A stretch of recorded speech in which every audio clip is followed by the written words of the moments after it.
Master minds commerce చదవాలనుకునే 10th inter విద్యార్థుల తొలి ఎంపిక. నమస్తే రమగారు. నమస్తే జయ. రమగారు, చందమామ కథ ఒకటి చెప్తారా? చెప్తా. దయ్యాల కథ చెప్దామా? మామూలుగానే మనం దయ్యాలకు భయపడేవాళ్ళు. నీకు భయమేనా దయ్యం అంటే అని అడిగాను. చాలా భయం అని చెప్తాం. దయ్యం అంటే భయం లేదు అని చెప్పేవాళ్ళు ఉంటారా? చాలా తక్కువ మంది ఉంటారు కదా. కానీ దయ్యానికి జడవని వాళ్ళు ఉంటారు కొంతమంది. భయపడరా? వాడు మామూలు వాడు కాదు. వాళ్ళకి ఘటోత్కచుడు. ఘటోత్కచుడు, వాడికి ఏ భయం ఉండదు. తెంపరితనం జయ. ఈ తెంపరితనము చిన్నపిల్లల్లో కనపడుతుంది. భయం తెలీదు వాడికి. అది పాయింట్. కుర్రాళ్ళు ఒకళ్ళు యంగ్స్టర్స్ 25-30 లోపల వాళ్ళకి బాధ్యతలు ఉండవు, కామీగా ఉంటాడు, ఏదొచ్చినా చూసుకుందాం అని ఉంటుంది. మన సినిమాల్లో చాలా మంది హీరో క్యారెక్టర్లు అవే ఉంటాయి. వాడికి ఏం భయం ఉండదు, ఏదైతే ఏమిటైపోతుంది మహా అయితే. అలాంటివి టెంపర్తనం అన్నమాట. ఇలా దయ్యానికి భయపడిన కొన్ని కథలు చెప్తాం. అవి ఇంచుమించు 3 కథలు ఉన్నాయి. ఇప్పటితో చందమామ కథ ఇది. పూర్వం అట ఊళ్ళల్లో సంతలు జరిగేవి కదా, మనకు కూడా తెలుసు. ఈ గొర్రెల సంతలని, మేకల సంతలు, గొడ్ల సంతలు, లేవు కాకుండా సామాన్లు సరుకుల సంతలు ఉండేవి. ఒక కాపుల కుర్రవాడు, కాపులు అంటే ఇప్పుడు మనం చెప్పుకునే కులం కాదు, అది ఏమంటారు, ఈ పొలం కాపులు ఒక జాతి ఉండేది. వాళ్ళు ఎక్కడైనా పొలాల మీద కాపలా అంటే ధైర్యశాలుల పనేది. తెల్లవారులు పొలాల కాపలా ఉండదు. మధ్యలో ఎవరైనా దొంగవాడు పడితే 2 కర్ర 2 తీతలు తీయగలగాలి. మధ్యలో ఆ ఊళ్ళలో దయ్యాలు, కొరివి దయ్యాలు గందరగోళం ఉండేది. వాటికి కూడా భయపడకుండా ఉండే జాతి ఒకటి ఉండేది. వాళ్ళ కుర్రాడు ఒకడు సంతకి బయలుదేరాడు. వాడు బయలుదేరి వెళ్తుంటే ఆ పూట వాడికి ఊళ్ళో తోడెవరు కుదరలే. వాళ్ళ నాన్న ఏదో గొర్రెని కొనుక్కురమ్మన్నాడు, చిన్న గొర్రె పిల్లని తెమ్మన్నాడు. ఇటు వెళ్తుంటే పుంతలో ఎంచి పక్కన ఇలాగా ఈ మన ఊరి పొలిమేర్లలో తాటి తోపులు, చింతల తోపులు, ఇట్లా తోపులుగా ఉన్నాయి. ఇన్ని నడుస్తుంటే తోపుల్లో నుంచి ఏదో మనిషి ఆకారం వచ్చినట్టు కనపడింది. ఎవరి వాళ్ళు సంతకేనా అని అడిగాడు. మామూలుగా పలకరిస్తారు కదా, తోడు కావాలిగా దారికి.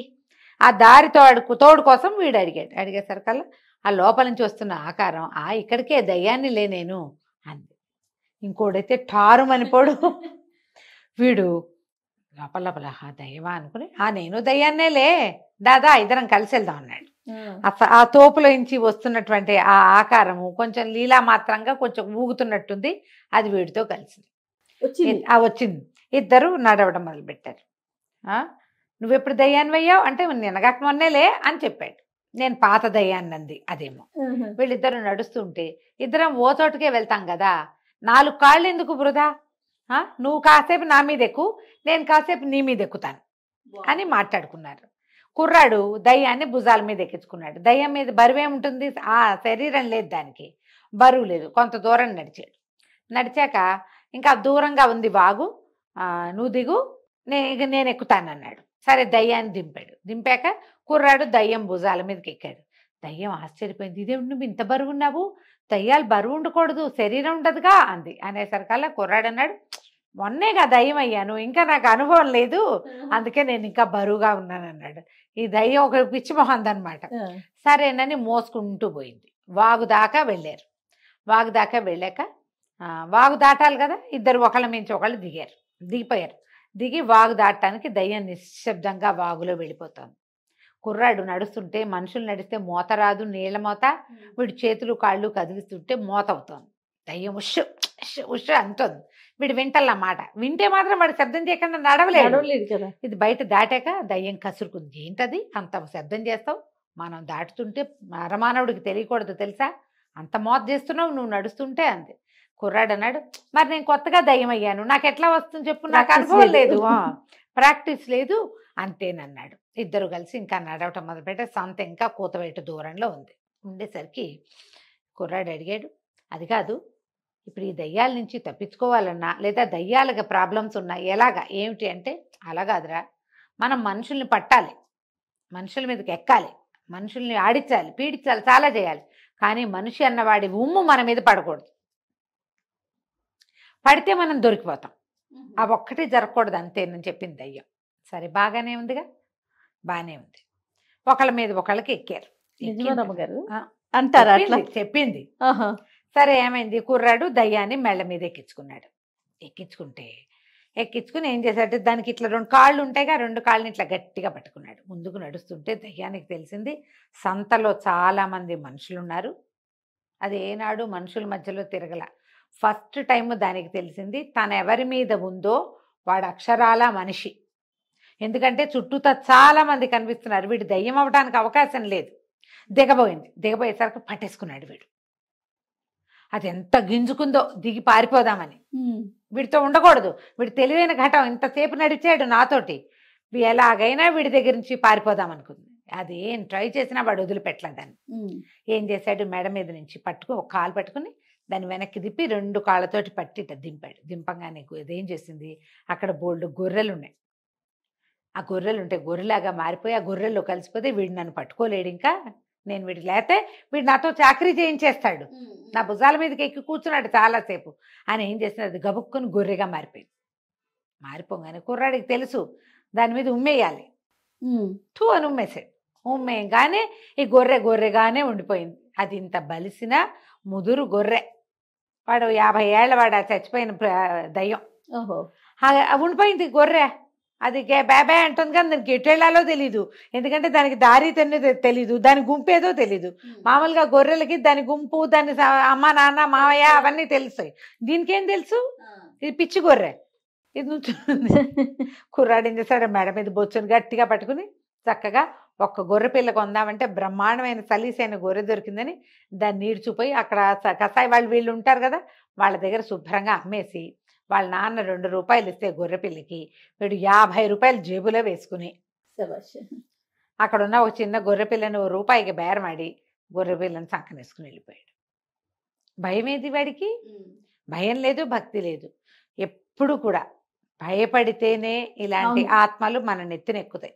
నీకు భయం లేదు, అది నిన్ను చేయగలిగేది ఏమి లేదు, అదే పారిపోవడానికి ట్రై చేస్తాను. అవును, ఇదో కథ. ఇక 2వ కథ ఉంది, ఇందులో చెప్తాం.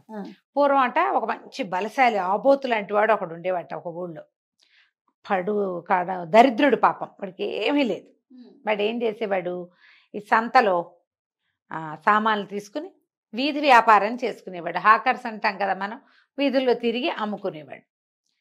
వాడికి ఆ అమ్మకపు డబ్బు, తను కట్టాల్సిన డబ్బు పోగా వాడికి తిండికి మిగిలేదు. అంతేగాని దాపరికానికి ఇల్లు వాకిలికి ఏమీ మిగిలేదు కాదు, సరిపోయేదన్నమాట. పైగా వీడు మంచి బలశాలి, వీడి తిండి ఎక్కువ. అట్లాగే పని చేసుకునేవాడు, వీధి వ్యాపారిగానే ఉండేవాడు, తిరుగుతూ ఉండేవాడు. పిల్లనిచ్చి ఎవరైనా పిల్లనిస్తే బాగుండి పెళ్లి చేసుకోవాలని ఉండేది. పెళ్లి చేసుకుంటే సాయంకాలం ఇదంతా తిరిగి ఇంటికి వెళ్తే పెళ్ళి ఏదైనా ఒక ముద్ద కాచిపోస్తుంది, ఏదో ఒక కాసు కుక్కడి గంజైనా వస్తుంది కదా, ఇది నేనే చేసుకోవాల్సి వస్తుందని వాడికి చాలా దిగులుగా ఉండేది. ఓ చుట్టాలు పక్కాలు వాళ్ళందరికీ ఎవరితోటో వాళ్ళ దగ్గర వీళ్ళ దగ్గర కలిసినప్పుడు ఈ దరిద్రం వల్ల నాకు పెళ్ళి అవటం లేదు అంటే వాళ్ళు ఏమన్నారు, ఒరే ఇంత బలశాలివి శుభ్రంగా ఉంటావు, నీకు పిల్లల్ని ఎందుకు ఇవ్వరంటే, ఎందుకు ఇస్తారు, ఇల్లు లేదు వాకిలి లేదు, ఒట్టి మొహం చూసి పర్సనాలిటీ చూసి పిల్లల్ని ఇచ్చే కాలమా అది. ఓ ఇల్లు వాకిలి వీడుకోకుండా చట్టి ఉండాలి, కుండా లేదు చట్టి లేదు, ఇల్లు వాకిలి అసలే లేదు. ఇట్లా అనేసరికల్లా ఏమన్నారు, ఒరే పెద్ద బజార్లో వ్యాపారస్తుడు ఒక ఆయన ఉన్నాడు కదా, కొమట ఆయనకి పెద్ద ఇల్లుంది, ఆ ఇంట్లో ఒక దయ్యం చేరిందని చెప్తారా, ఆ దయ్యాన్ని తరిమేయగలమేమో చూడు, ఆయన ఏమైనా 10 రూపాయలు ఇస్తాడు, నీకు ఉచితంగా డబ్బులు వస్తాయి అనేసరికి సరే చూద్దాం అనుకున్నాడు. చూస్తే ఈ కోమట ఆయన అని చెప్తున్న ఆయనకి పెద్ద బ్రహ్మాండమైన ఇల్లు కట్టాడు. ఇల్లు కట్టిన తర్వాత ఏమైంది, ఈ గృహప్రవేశం చేశారు. గృహప్రవేశం చేసిన 2వ రోజో 3వ రోజో వాళ్ళ బంధువుల్లో ఎవరో చనిపోయారు. ఆయన ఒక్క 15 రోజుల పాటు పిల్ల మేకాతో కలిసి ఆ ఊరు వెళ్ళిపోయాడు. ఓకే, ఆ 15 రోజుల్లో ఏమైంది, దీనికి ఈ బిల్డింగ్కి ఎవరో ఒకడు వచ్చి లోపల సూసైడ్ చేసుకున్నాడు. వాళ్ళు తిరిగి వచ్చాక ఇల్లంతా శుభ్రం చేయించారు కానీ బాడీ బయటికి వెళ్ళిపోయింది, అసలు వాడు ఇందులో ఉండిపోయాడు ఆత్మ. ఇక ఇల్లు వదిలిపెట్ల. దాంతో పెద్ద బ్రహ్మాండంగా హర్మ్యంలాగా కట్టిన ఇల్లు అలాగే ఉండిపోయింది. ఎవరైనా వెళ్ళటం, మర్నాడు పొద్దున పిచ్చి వెర్రి ఎత్తిపోయి జుట్టు పీక్కుంటూ బట్టలు చింపుకుంటూ బయటకు వచ్చేవాళ్ళు. అయ్యో, అది అసలు ఒక రకంగా పండిచ్చేది కాదు ఆ దయ్యం.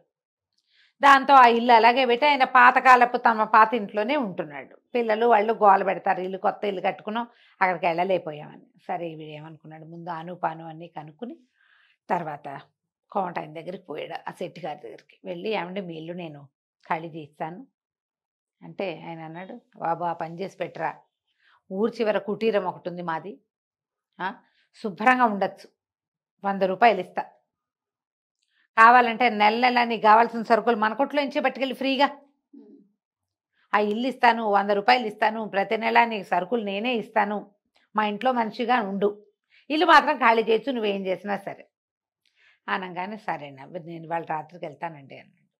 వాళ్ళు ఎవరో ఉన్నవాళ్ళు, బయట ఉన్నవాళ్ళు అన్నారు, పని వాళ్ళు, ఎందుకు బాబు ఈ గోల, ఇప్పటికి ఎంతమంది అయ్యారు అనేసరికి, ఏంటంటే వీడు వీధి వ్యాపారరా, వీడికి ఏదైనా అయితే వీళ్ళు ఇళ్లలో వాళ్ళు వచ్చి మనతో పోట్లాడేందుకు ఎవరు లేరు, వీడికి జనం లేరు, కంగారు లేదు, పర్వాలేదు చూద్దామంటే వీడేం చేశాడు, సాయంకాలం దాకా అటు ఇటు తిరిగి సాయంత్రం వెళ్ళి, బాబు ఒక మంచి లాంతరు, మరి ఒక వీసెడు పకోడీలు, ఒక సేరు వెల్లుల్లిపాయలు ఇప్పించండి అనగానే ఆయన ఏం చేశాడు, పకోడీలు స్వీట్ షాప్ ఆనుకునే ఉంది, ఓ వీసెడు పకోడీలు ఇచ్చారు, ఒక లాంతర్ ఇచ్చారు, అక్కడి నుంచి 1 కేజీ అన్ని సేరు వెల్లుల్లిపాయలు చక్కగా కొలిచి సంచిలో పోసిచ్చారు.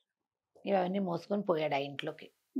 ఇల్లు తలుపు తీసుకున్నాడు, శుభ్రంగా కాసిన మంచినీళ్ళు చెంబింది కూడా ఉంది, పకోడీలన్నీ తిన్నాడు, హాయిగా తిని హాయిగా మంచినీళ్ళు తాగాడు. అక్కడి నుంచి వెల్లుల్లిపాయలు ఒక్కొక్కటి ఒలిచి నోట్లో వేసుకోవటం మొదలుపెట్టాడు. ఒక్కోటి నవిలి నవిలి, ఒక్క వెల్లుల్లిపాయ తింటేనే 3 రోజులు నోరు వాసన వస్తుంది కదా, ఇన్ని పాయలు ఒకటి ఒకటి ఒలుచుకు తింటే వాడి నోరు, వాడి చేతులు ఎంత వాసన వస్తాయి.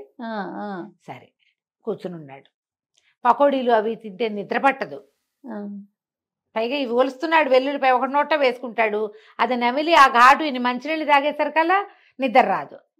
12:30 గంట అయ్యింది. అయ్యాక ఇక లోపలికి గదుల్లో నుంచి ఒక చల్లని గాలి రావటం మొదలుపెట్టింది. చూస్తున్నాడు, చూస్తుంటే ఆ చల్లటి గాలిలోంచి ఒక ఆకారం వచ్చింది, దయ్యం వచ్చి రావటం ఏమిటి, భీకరంగా అరిచి వీడి మెడ పట్టుకుంది, మెడ పట్టేసి అని మొహం మీదకి గాలి వదలటం మొదలుపెట్టింది. అది చల్లని గాలి వస్తుంది దాంట్లోంచి, వీడు మొహం పక్కకి తిప్పుకుంటే ఈ మెడ అన్ని తిమ్మిరికిపోయినాయి. చల్లదా, ఫ్రిడ్జ్ పక్కన నుంచుంటే ఎలా అవుతాం మనం, ఫ్రిడ్జ్ తలుపు తీస్తే ఐస్ కోల్డ్గా అయిపోతుంది. అప్పుడు ఏం చేశాడు వీడు, ఆ పక్క పెట్టిన మెడ ఇటు తిప్పి ఉఫ్ ఉఫ్ అని ఊదటం మొదలుపెట్టాడు. వీడు కూడా, వీడు ఊతుంటే అది ఊతుంటేమో చల్ల గాలి వస్తుంది, వీడు ఊతుంటే వెల్లుల్లి వాసన. ఆ వెల్లుల్లి వాసనకి ఆ దయ్యం అటు ఇటు మొహం తిప్పి వదిలేయిపోయింది. కానీ వీడేం చేశాడు, అది ఇట్లా మెడ కావిటేసుకుందిగా, నడుము పట్టేసుకున్నాడు. ఇక అదే పని ఉఫ్ఫు ఉఫ్ఫు ఉఫ్ఫు ఉఫ్ఫు అంటూనే ఉన్నాడు. ఓకే, వాడికి నిద్ర లేదు, భద్ర లేదు, దాన్ని వదిలిపెట్టాల. ఊదగా ఊదగా ఊదగా ఊదగా వీడికి తెల్లవారేసరికల్లా వీడి చేతిలో ఒక్కొక్క కర్ర ఉంది, అంతే ఇంత పొడుగుది, ఏం లేదు అందులో, ఒక కర్ర, ఒక కట్టె మాత్రం ఉంది, కర్ర అయిపోయింది. తెల్లవారేసరికల్లా పావు తక్కువ 6 అవ్వంగానే శెట్టి గారు 2 పని వాళ్ళని వేసుకుని వచ్చేసాడు. వీడు చచ్చిపోయాడో పిచ్చి అయిపోయాడో ఏమైపోయాడో చూద్దామని తలుపులు తీస్తే ఏముంది, వీడు అక్కడ ఉన్న కుర్చీలో కూర్చుని నిద్రపోతున్నాడు. ఆశ్చర్యపోయారు, ఊరిని బతికే ఉన్నావురా అనేసరికల్లా వాడు నోరు తెరిస్తే వెల్లుల్లి వాసన వస్తుంది. సరే నిద్ర లేచి, బాబు ఇదిగోండి దయ్యం అని ఆ కర్ర చేతిలో పెట్టాడు. తెల్లవారుజాము పావు తక్కువ 5 అయ్యేసరికి అది అయిపోయింది దాని పని, అదొక కర్రగా మారిపోయి వీడి చేతిలో ఉండిపోయింది. ఆ కర్ర పుచ్చుకుని పడుకుని ఉన్నాడు ఇతను కుర్చీ వేసుకుని. ఓహో, ఆ కర్రని ఒట్టి ఇంత పుల్ల, అది ఎంత ఉంది, ఒక మామూలు వెదురు బద్దలు ఉంటాయి కదా అంతదే, దాన్ని నిప్పుల్లో పడేయమన్నారు అని అనుకున్నారు. ఒక ఆయన వచ్చాడు, భూత వైద్యుడు. ఆయన ఏమన్నాడు, ఏం జరిగింది అన్నీ కనుక్కొని, ఈ కర్రని ఎక్కడ వదిలిపెట్టకూడదు, దీన్ని కాల్చేసి ఏంటంటే మనిషి డెడ్ బాడీని కాలిస్తే ఎలాంటి వాసన వస్తుందో ఆ వాసన వచ్చింది. ఓహో, దయ్యం మొత్తం కాల్చి బూడిద చేసి ఆ బూడిదని కప్పెట్టేశారు. తర్వాత ఏముంది, ఇంట్లో ఏమీ లేదు, మర్నాడు మామూలుగా ఉంది, ఆ ఇంట్లో సామాన్లు ఎగరలేదు, కుర్చీలు ఎగరలేదు, చల్లని గాలి లేదు, జనం అంతా ఉన్నా ఏమీ లేదు. సరే వాళ్ళు ఏం చేస్తారు, మళ్ళీ చక్కగా ఇల్లు పుణ్యావచనం చేయించుకుని గృహప్రవేశం చేశారు. ఇతనికి ఏమో ఒక కుటీరాలు ఇచ్చారు, నెల సరుకులు మా దగ్గర నుంచి తీసుకెళ్ళరా బాబు అని చెప్పారు. ఆయన పెద్ద కొట్టు, హాయిగా ఫ్రీగా సరుకులు తెచ్చుకునేవాడు. ఏదో చిన్న వ్యాపారం వీళ్ళ దగ్గర నుంచి సరుకులు పట్టుకెళ్ళి ఊరి చివరి వ్యాపారం పెట్టుకున్నాడు. చక్కగా ఒక పిల్లని పెళ్లి చేసుకున్నాడు, కుటీరంలో సుఖంగా ఉన్నాడు. భయపడకపోతే ఇది అంటే ఫైనల్ గా దయ్యానికి భయపడకూడదు, దేనికైనా భయపడకూడదు.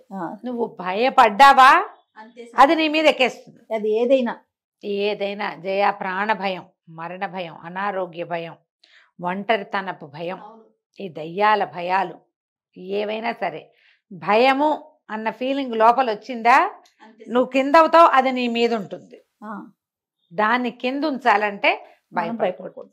రైట్ రమ్య గారు, నమస్తే. నమస్తే.